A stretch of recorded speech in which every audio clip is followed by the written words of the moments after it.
Good morning friends. I am advocate Amit Kumar Gupta. अपने income tax के cases की सीरीज में आज जो केस हम लोग डिस्कस करेंगे उस केस का नाम है CIT versus income tax settlement commission. ये केस मद्रास हाई कोर्ट ने डिसाइड किया। मैटर 27 मई 2021 को डिसाइड किया गया और ये केस 437 आईटीआर पेज नंबर 52 पे रिपोर्ट हुआ। फ्रेंड्स, जैसा कि नाम सजेस्ट करता है सेटलमेंट कमीशन, तो सेटलमेंट कमीशन का एट द फेस जो मतलब समझ में आता है वो ये आता है कि यदि कोई डिस्प्यूट है और एसएससी सेटलमेंट कमीशन में जाना चाहता है तो वो अपने डिस्प्यूट के लिए सेटलमेंट कमीशन में जा सकता है। एसएससी के यहाँ सर्च हुई। एसएससी ने सर्च से पहले सेक्शन 139 के अंदर अपनी रिटर्न्स फाइल की हुई थी।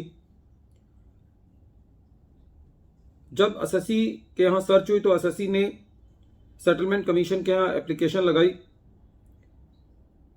सेटलमेंट कमीशन ने वो एप्लीकेशन रिजेक्ट कर दी, ये कह के कि जो एप्लीकेशंस हैं वो ठीक नहीं है। एसएससी ने पूरी तरीके से अपनी इंफॉर्मेशन को डिस्क्लोज नहीं किया है। एसएससी ने सेक्शन 153A के अंदर अपनी रिटर्न्स फाइल करी। जो रिटर्न्स फाइल की थी 153A के अंदर, उसके अंदर एसएससी ने कुछ अपनी और एडिशनल इनकम डिस्क्लोज करी। पहले रिटर्न 6.95 करोड़ के आसपास की थी और फिर बाद में 11.5 करोड़ रुपए की सेक्शन 153A के अंदर एसएससी ने इनकम दिखाई और फिर दोबारा एक बार सेटलमेंट कमीशन में एसएससी गया। जब इस बार एसएससी सेटलमेंट कमीशन में गया तो सेटलमेंट कमीशन ने डिपार्टमेंट से रिपोर्ट मांगी और डिपार्टमेंट की रिपोर्ट के बाद सेटलमेंट कमीशन ने एसएससी का केस सेटलमेंट कमीशन के अंदर कर दिया। लेकिन जब सेटलमेंट कमीशन ने एसएससी का ऑर्डर पास किया तो उस केस में जितनी इनकम एसएससी ने अपनी दिखाई थी, करीबन 11.5 करोड़ रुपए के करीब दिखाई थी, और उस इनकम को सेटलमेंट कमीशन ने इंक्रीज कर दिया। और ये जो इंक्रीज का अमाउंट था ये करीबन 5-5.5 करोड़ रुपए के करीब सेटलमेंट कमीशन ने उसको इंक्रीज कर दिया, जितना भी अमाउंट एसएससी ने सेटलमेंट कमीशन के आगे अपना ऑफर किया था। सेटलमेंट कमीशन ने 2 सालों के अंदर, क्योंकि सर्च का केस था तो सर्च के केस में 6 साल होते हैं, तो 2 सालों के अंदर सेटलमेंट कमीशन ने एसएससी की इनकम को रिड्यूस भी कर दिया। डिपार्टमेंट को इससे एप्रीहेंशन थी। डिपार्टमेंट का कहना यह था कि एसएससी जो है वो सेटलमेंट कमीशन के पास क्लीन हैंड्स के साथ नहीं गया है, क्योंकि जो सेटलमेंट कमीशन में जाने की जो पहली कंडीशन है वो ये है कि एसएससी को अपने सारे facts truly and fully disclose करने हैं। कोई भी उसको गलत इंफॉर्मेशन नहीं देनी है, कोई भी उसको फ्रॉडुलेंट तरीके से सेटलमेंट कमीशन के पास नहीं जाना है और उसकी जो इंफॉर्मेशन है वो सारी सही होनी चाहिए। डिपार्टमेंट का ये कहना था कि पहले एसएससी की जो मंशा है वो ठीक नहीं है। पहले उसने अपने रिटर्न्स में 6.5 करोड़ रुपए दिखाया हुआ है, बाद में उसने 153A के अंदर 11.5 करोड़ रुपए के करीब इनकम दिखाई। फिर सेटलमेंट कमीशन ने जब सेटलमेंट किया तो सेटलमेंट कमीशन ने भी उस 11.5 करोड़ रुपए को बढ़ा करके 5.5 करोड़ रुपए और बढ़ाया और एसएससी का केस सेटलमेंट कमीशन में कर दिया। और इसके अंदर थोड़ा सा यूनिक पॉइंट ये भी हुआ कि सेटलमेंट कमीशन ने 2 सालों की जो इनकम थी उसको रिड्यूस भी कर दिया। तो डिपार्टमेंट का ये कहना था कि एसएससी सेटलमेंट कमीशन के पास क्लीन हैंड्स के साथ नहीं गया है।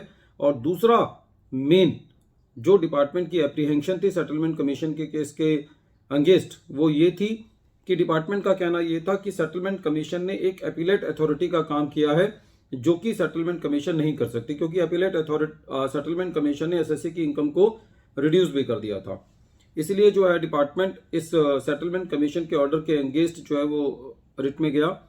रिट के अंदर जब ये मैटर गया तो मद्रास हाईकोर्ट ने पाया और एक डिसीजन दिया कि जो एसएससी है वो सेटलमेंट कमीशन के पास क्लीन हैंड्स के साथ नहीं गया है। उसने अपनी इंफॉर्मेशन को पूरी तरीके से डिस्क्लोज नहीं किया।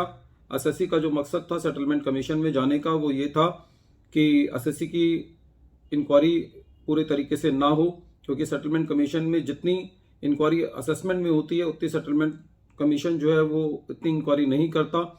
तो कहीं ना कहीं मद्रास हाईकोर्ट ने ये पाया कि जो एसएससी है वो इंक्वायरी से बचना चाहता था। और दूसरा जो इस केस में जो मेन पॉइंट था वो ये था कि सेटलमेंट कमीशन ने 2 सालों की इनकम को रिड्यूस भी कर दिया था। फ्रेंड्स, मद्रास हाई कोर्ट ने डिपार्टमेंट के फेवर में डिसीजन दिया और सेटलमेंट कमीशन के ऑर्डर को खारिज कर दिया। फ्रेंड्स, मेरा इस केस में एक ये अपना इनपुट है कि with due respect to the Madras high court, क्योंकि एसएससी ने अपनी इनकम को सेटलमेंट कमीशन के पास बढ़ा करके दिया था। ओरिजिनली रिटर्न जो फाइल की गई थी करीबन 6.5 करोड़ रुपए की गई थी। तो किसी भी आदमी के यहाँ सर्च होती है तो एसएससी एक लिटिगेशन को अवॉइड करने के लिए 153 में जनरली अपनी इनकम को बढ़ा करके ही रिटर्न फाइल करता है। और यदि सेटलमेंट कमीशन ने इनकम बढ़ा भी दी तो खाली उस बेसिस पर यह नहीं कहा जा सकता कि एसएससी ने अपनी इंफॉर्मेशन को गलत डिस्क्लोज किया है। जहां तक कि 2 सालों में इनकम को कम करने का मुद्दा था, तो खाली इस मुद्दे पर जो सेटलमेंट कमीशन का ऑर्डर है उसके अगेंस्ट जो है उस टू दैट एक्सटेंट उस ऑर्डर को रेस्ट्रिक्ट किया जा सकता था। बहरहाल, with due respect to the Madras high court, Madras high court ने ये पाया कि इस केस के अंदर जो पूरा सेटलमेंट कमीशन का ऑर्डर है वो उन्होंने उसको क्वैश कर दिया और डिपार्टमेंट को दिशा निर्देश दिए कि आप इसका एसएससी का 153A के अंदर असेसमेंट करें।